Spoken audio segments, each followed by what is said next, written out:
Assalamualaikum warahmatullahi wabarakatuh. Innal hamdalillah nahmaduhu wa nasta'inuhu wa nastaghfiruh wa na'udzu billahi min syururi anfusina wa min sayyiati a'malina. May yahdihillahu fala mudhillalah wa may yudlilhu fala hadiyalah. Asyhadu an la ilaha illallah wahdahu la syarikalah wa asyhadu anna Muhammadan abduhu wa rasuluh alladzi la nabiyya ba'dah. Amma ba'du. Saudara-saudara ikhwatu iman serta anak-anakku yang sedang belajar di rumahnya masing-masing, marilah kita panjatkan puji dan syukur kepada Allah Subhanahu wa taala atas berkat rahmat, hidayah serta inayahnya kita pada hari ini masih diberi kesempatan, kemampuan dan kemauan untuk menjalankan salah satu perintah Allah, yaitu ibadah saum. Lalu setelah itu kita diberikan kesehatan dan kesabaran dalam menjalankan semua perintah agama tersebut. Saudara-saudara ikhwatu iman, salawat dan salam tidak lupa mari kita sampaikan kepada junjungan kita Nabi Muhammad sallallahu alaihi wasallam serta kepada keluarganya, para sahabatnya, kepada para tabi'in serta tabi'in sehingga juga sampai kepada kita selaku umatnya. Saudara-saudara ikhwatu iman, Imam Mustafa Al-Maraghi menjelaskan tentang salah satu tafsir surat Al-Hud, surat Hud ayat 117, bahwa sudah menjadi suatu sunatullah, Allah tidak akan membinasakan suatu umat selagi masih ada sekelompok umat yang beramal solih, yaitu orang-orang yang berbuat kebaikan, berusaha mewujudkan kemaslahatan ummah, lalu meluruskan yang sesat, dan senantiasa beristiqomah menjalankan Al-Quran dan As-Sunnah, dan berusaha tampil mengadakan perbaikan bagi masyarakatnya dengan beramar ma'ruf nahi mungkar, walaupun resikonya sangat berat. Dijelaskan lagi, kelompok yang tersebut hanya sedikit sekali, illa qalila. Jadi kelompok yang beramal solih itu hanya sedikit sekali. Hadirin, Al-Qarn jamannya di dalam Al-Quran yaitu Al-Qurun, yaitu generasi manusia yang berkisar antara 70 sampai 100 tahun. Sudah menjadi kenyataan bahwa setiap kurun umat dahulu selalu mendustakan Rasulnya, mencemari dan merusak serta menyelewengkan ajaran Rasul yang asli. Setiap kurun itu Allah menjanjikan akan menghadirkan sekelompok manusia yang akan memperbaiki umatnya dari kehancuran. Hadirin ikhwatu iman, kelompok ini disebut-sebut oleh Rasulullah sallallahu alaihi wasallam sebagai al-ghuraba, artinya orang asing. Hadis yang bersumber dari Abu Hurairah radhiyallahu anhu, Rasulullah bersabda, "Bada ad-dinu ghariban wa sayaudu ghariban." Pada awalnya Islam itu lahir dalam keadaan asing dan suatu ketika akan kembali lagi dianggap asing lagi. Rasulullah sallallahu alaihi wasallam melanjutkan sabdanya, "Maka berbahagialah bagi orang yang dianggap asing itu. Fatuba lil ghuraba," kata Rasul. Hadirin,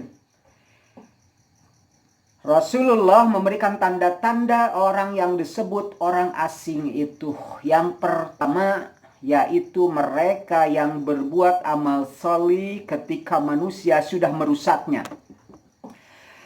Alladzina yuslihuna idza fasadan nas, yaitu orang yang berbuat solih ketika manusia sudah berusaha untuk merusaknya.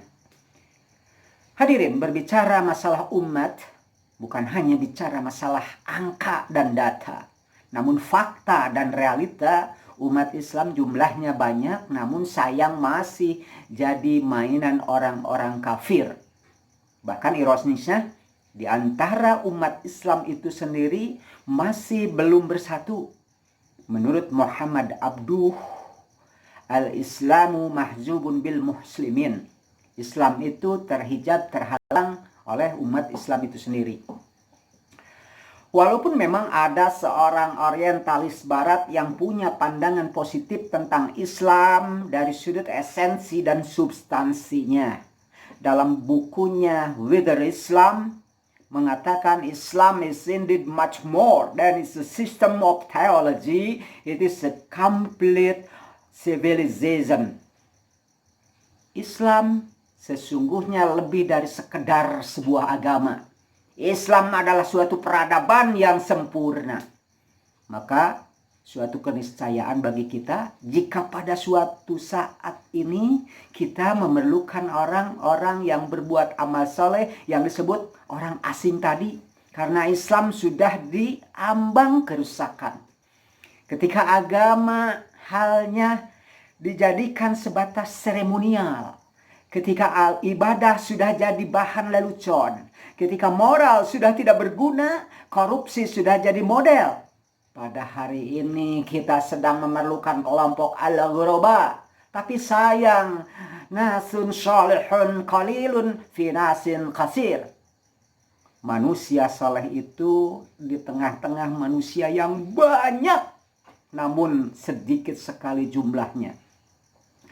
Hadirin, kedua, ciri orang asing itu adalah mereka yang sanggup menambahkan sesuatu yang dikurangi oleh manusia lain, yaitu alladzina yaziduna idna qashannas.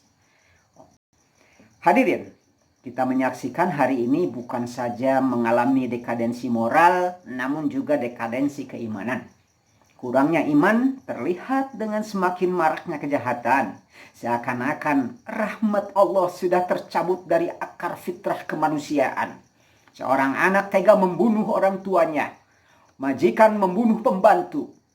Bahkan sudah semakin tidak jelas batas antara yang sunnah dengan yang bid'ah. Antara syariat dengan adat. Kita hari ini tengah menanti seorang ghuraba, orang asing tadi, yaitu orang yang bisa menambah sesuatu yang telah dikurangi oleh orang lain. Ketiga, siapa mereka yang disebut orang asing itu? Mereka menghidupkan kembali, kata Rasul, sunnahku setelah sunnah itu dimatikan oleh orang lain. Alladzina yuhyuna sunnati, yaitu mereka yang menghidupkan sunnahku ba'dama amatahan nas, ketika sunnahku, kata Rasul, dimatikan oleh orang lain. Hadirin, ciri al-ghuraba ini adalah orang yang berani mengajak kembali kepada sunnah Rasul ketika manusia lainnya berusaha menghilangkan sunnahnya. Kelompok orang yang seperti ini datang dari kelompok yang disebut-sebut oleh Nabi dengan istilah dakhanun. Seperti yang dinukil di dalam sebuah hadis riwayat Bukhari Muslim. Ketika sahabat Huzaifah bertanya kepada Rasul, ya, dengan kalimat pertanyaan, wahal ba'da dzalika syarrun min khair. Apakah setelah zaman keburukan masih ada zaman kebaikan ya Rasul? Rasul sallallahu alaihi wasallam menjawab, na'am, benar. Ya. Tetapi di dalamnya sangat keruh sekali. Na'am, benar. Wa fihi dzakhanun, tetapi di dalamnya sangat keruh sekali. Lalu sahabat meminta Nabi Shallallahu Alaihi Wasallam menjelaskan kembali makna tentang dakhanun atau keruh tadi. Rasulullah menjelaskan yaitu kaumun yahduna bighairi hadyin, yaitu orang yang menyampaikan petunjuk tetapi bukan dengan petunjuk kami, kata Rasul. Hadirin, kata Rasul, orang seperti itu dohirnya atau secara kasat matanya sama dengan umat Islam pada umumnya.